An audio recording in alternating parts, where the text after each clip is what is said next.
मैं अंजना गुप्ता हूँ और आज मैं आपको सी लैंग्वेज के बारे में इंफॉर्मेशन दूंगी।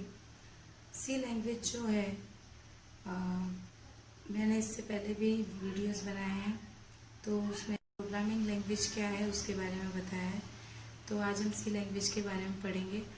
इसके बारे में पूरी इंफॉर्मेशन के लिए कि लैंग्वेज क्या है, कैसे वर्क करता है, इसके लिए आपको ये वीडियो पूरा एंड तक देखना होगा।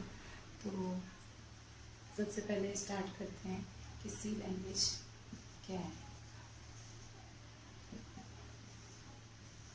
जैसे कंप्यूटर के लिए बहुत सारी लैंग्वेजेस का डेवलपमेंट हुआ है, तो वैसे ही हर लैंग्वेज किसी न किसी रीज़न के लिए की वजह से डिज़ाइन की गई। जैसे कि अगर हम फर्स्ट प्रोग्रामिंग लैंग्वेज की बात करें, first high level programming language,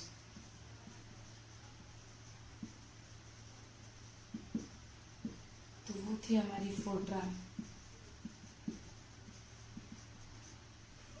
जिसका डेवलपमेंट हुआ था साइंटिफिक और मैथमेटिक्स से रिलेटेड जो भी प्रॉब्लम्स थे उसके सॉल्यूशन के लिए। उसके बाद में और भी लैंग्वेजेस आई। वैसे ही सी लैंग्वेज जो है, इस लैंग्वेज का डेवलपमेंट हुआ था कुछ बी लैंग्वेज थी इससे पहले एक बी लैंग्वेज थी, उसको कहा जाता है BCPL, ये लैंग्वेज थी। इसकी फुल फॉर्म है अपने बेसिक कंबाइंड प्रोग्रामिंग लैंग्वेज। इसकी फुल फॉर्म होगी बेसिक कंबाइंड प्रोग्रामिंग लैंग्वेज। तो ये लैंग्वेज जो है, इस लैंग्वेज में कुछ लिमिटेशंस थी, कुछ कमियां थी, जिसको ओवरकम करके सी लैंग्वेज बनाया गया, जिसको और भी अच्छा बेहतर बनाया गया। कुछ नए फीचर्स ऐड किए गए, जिससे इस लैंग्वेज में जो भी बाकी लैंग्वेजेस जो बनी वो किसी फिक्स रीज़न के लिए डिज़ाइन की गई। लेकिन इस लैंग्वेज में हम सारी प्रॉब्लम्स जो भी है, जो भी हमारे कंप्यूटर सिस्टम में जो सॉफ्टवेयर्स बनते हैं, तो उसमें काफ़ी सारे सॉफ्टवेयर्स जो हैं इस लैंग्वेज में बनाए जा सकते थे, जो काफ़ी सारी प्रॉब्लम के सॉल्यूशन के लिए आसान रहा। इसके बाद में इसका जो डेवलपमेंट है वो डेनिस रिची ने किया है। डेनिस रिची जो थे वो थे इसके डेवलपर।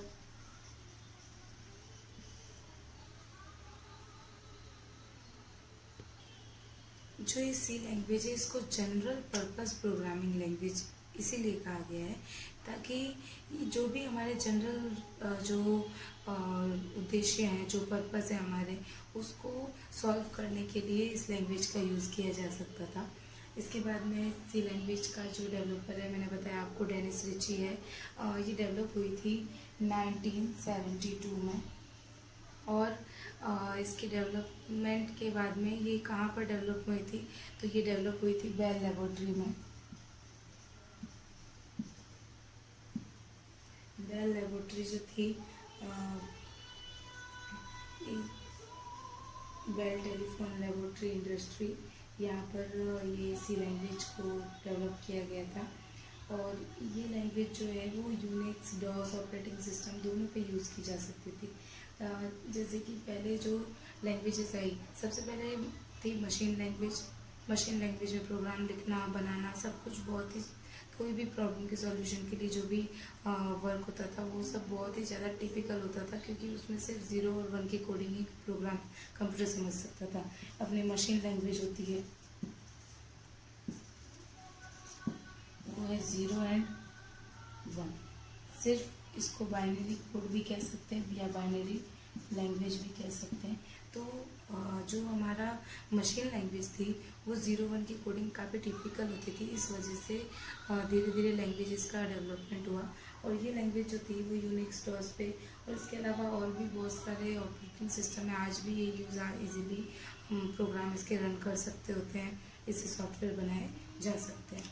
इसके बाद में इसका जो नेक्स्ट वर्जन आया था वो था C++। इसका नेक्स्ट वर्जन था, इसका नेक्स्ट वर्जन C++ था। C++ था। और ये C++ जो डिज़ाइन की गई वो 1980 में डिज़ाइन की गई।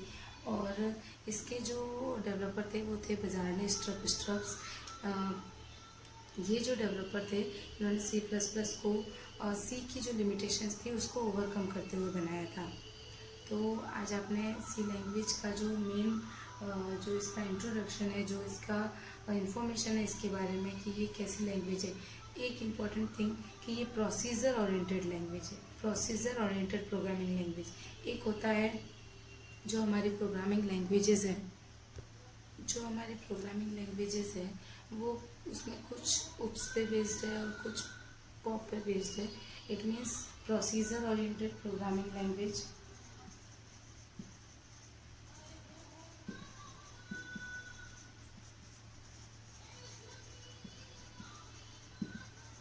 और दूसरा है ऑब्जेक्ट ओरिएंटेड।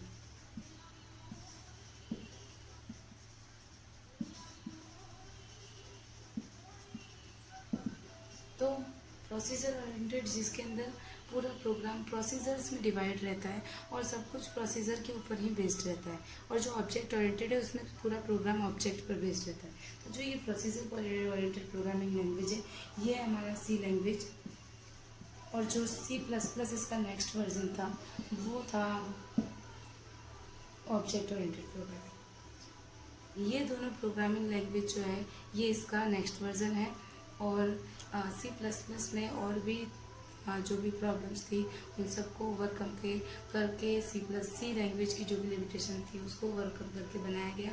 और इसके थ्रू और भी बहुत सारी प्रॉब्लम्स का सॉल्यूशन इजीली किया जा सकता था। फिर इसकी कुछ गुण की बात करूँ, मैं प्रॉपर्टीज़ की बात करूँ तो ये फ्लेक्सिबल लैंग्वेज है जिसमें कोई भी बहुत सारे प्रोग्राम है। सी लैंग्वेज की मैं बात कर रही हूँ तो ये एक फ्लेक्सिबल लैंग्वेज है और जिसमें इजीली कोई भी प्रोग्राम बनाए जा सकते हैं। और इसकी फ्लेक्सिबिलिटी, इसकी कैरेक्टरिस्टिक्स या प्रॉपर्टी कह सकते हैं, ये फ्लेक्सिबल लैंग्वेज है तो इसकी फ्लेक्सिबिलिटी है। उसके बाद में इसकी स्पीड प्रोग्राम की बहुत फास्ट रहती है। इसके बाद में ये एक हाई लेवल लैंग्वेज है। और इसके अंदर जो कंपाइलर होता है, सी लैंग्वेज के अंदर अपने पास एक कंपाइलर होता है। जो कंपाइलर क्या काम करता है, अपना जो हाई लेवल का लैंग्वेज का कोड है उसको मशीन लैंग्वेज में, जैसे कि मैंने आपको बताया था कि हमारा जो कंप्यूटर होता है उसको हाई लेवल लैंग्वेज समझ में नहीं आती है। उसको ओनली एंड ओनली 0 और 1 की कोडिंग ही समझ में आती है। लेकिन हमारा जो कंपाइलर है वो, जैसे कि हम अगर दो अलग अलग कंट्रीज़ की बात करें, उनके लोगों के बीच की बात करें तो दोनों कंट्रीज़ में अलग अलग लैंग्वेजेस है और वो दोनों अगर आपस में बात करेंगे तो उनकी बात नहीं हो पाएगी। तो इसके लिए हम एक तीसरा मीडिएटर रखते हैं या एक ट्रांसलेटर रखते हैं जो इधर की बात उधर समझाए, उधर की बात इधर समझाए। तो ये काम इसके अंदर कंपाइलर का होता है, जो हमारे जो सी लैंग्वेज में कोडिंग है उसको कंपाइलर कन्वर्ट करके 0-1 की कोडिंग में मशीन को समझाता है और वही कन्वर्ट होके वापस से हमारे लैंग्वेज में उसका आउटपुट दिया जाता है। तो इसीलिए इसमें कहते हैं कि ये एक हाई लेवल लैंग्वेज है, लेकिन इसके अंदर लो लेवल लैंग्वेज के भी जो गुण होते हैं वो भी इसमें हैं। फिर इसके अंदर जो प्रोग्राम है वो ब्लॉक्स में डिवाइड रहते हैं। कहने का मतलब है प्रोसीजर या फंक्शंस में डिवाइड रहते हैं, जिससे इसको बड़े प्रोग्राम भी होते हैं वो इजीली बनाए जा सकते हैं। तो ये था हमारा सी लैंग्वेज के बारे में इंफॉर्मेशन। आई होप आपको ये इस वीडियो से आपकी जो भी प्रॉब्लम्स है वो आपको सॉल्व हुई होगी, आपको इसमें समझ में आया होगा कि सी लैंग्वेज आखिर है क्या। एक क्वेश्चन आता है कि इन लैंग्वेजेस का यूज़ कहाँ होता है। तो हमारे जो भी इलेक्ट्रॉनिक डिवाइसेस हैं उन सब में जो वो वर्क कर रहे हैं, उनका जो वर्क है ये डिसाइड करना वो ये इन्हीं प्रोग्रामिंग के थ्रू सॉफ्टवेयर बनाए जाते हैं। वो सॉफ्टवेयर उन डिवाइसेस में इंस्टॉल किए जाते हैं ताकि वो जो वर्क कर रहे हैं उनका वो वर्क डिसाइड हो। एक रोबोट भी क्या काम कर रहा है वो उनका डिसाइडेड होता है, फिक्स काम उनको दिया जाता है। अगर किसी बात में उसको नॉट अलाउड बोलना है तो आप अगर कुछ भी कह रहे हैं तो अगर उसको उसके ऊपर नॉट अलाउड बोलना है तो नॉट अलाउड ही बोलेगा, वो कुछ और वर्ड का यूज़ नहीं करेगा क्योंकि उसके नॉट अलाउड वर्ड फिक्स है। तो जो भी इलेक्ट्रॉनिक डिवाइसेस होती है, जो भी वो वर्क कर रही है, चाहे कूलर है हमारा, चाहे वो हमारा फ्रिज है, चाहे हमारा वॉशिंग मशीन है, चाहे घर के कोई भी इलेक्ट्रॉनिक डिवाइस है, अगर उसकी जो वर्किंग है वो वर्किंग बताने का काम किया जाता है इन्हीं सभी क्या कहते हैं सॉफ्टवेयर्स के थ्रू। इन्हीं सब के थ्रू उनके अंदर सेट किया जाता है कि कब क्या उसको वर्क करना है। चाहे एक कैलकुलेटर है तो कैलकुलेटर के अंदर उसको नहीं कैसे पता है कि इन दोनों को ऐड करने के बाद में उसको ऐड शो करना है। क्यों? क्योंकि उनके अंदर वो प्रोग्रामिंग फिक्स की गई है कि अगर ये 2 की प्रेस की जाती है, इसके साथ में ऐड का की प्रेस की जाती है तो ये एडिशन ही बताएगा। तो इसी सब चीज़ों के लिए प्रोग्रामिंग लैंग्वेज या सॉफ्टवेयर्स बनाने के लिए प्रोग्रामिंग लैंग्वेज का यूज़ होता है। चाहे आप वेबसाइट देखें तो वेबसाइट के पीछे की कोडिंग इन्हीं प्रोग्रामिंग लैंग्वेज से बनी हुई है। चाहे आप कोई एप्लीकेशन यूज़ कर रहे हैं, पावर पॉइंट है, या आप पेंटिंग यूज़ कर रहे हैं, या आप कंप्यूटर की कोई भी एप्लीकेशन यूज़ कर रहे हैं, वो सभी किसी ना किसी प्रोग्रामिंग लैंग्वेज के थ्रू ही बनी हुई है। चाहे आप पुराने गेम्स में देखते होंगे कि जावा लिखा हुआ था, तो वो जावा भी प्रोग्रामिंग लैंग्वेज है और उसके थ्रू वो गेम बना हुआ है। तो ये सारे लैंग्वेजेस के थ्रू हम सॉफ्टवेयर्स को बनाते हैं, उसे किसी डिवाइस में इंस्टॉल करने के लिए या उसको यूज़ करने के लिए। Thank you. आई होप कि आपको ये वीडियो अच्छा लगे। वीडियो को लाइक करें, चैनल को सब्सक्राइब करें। Thank you.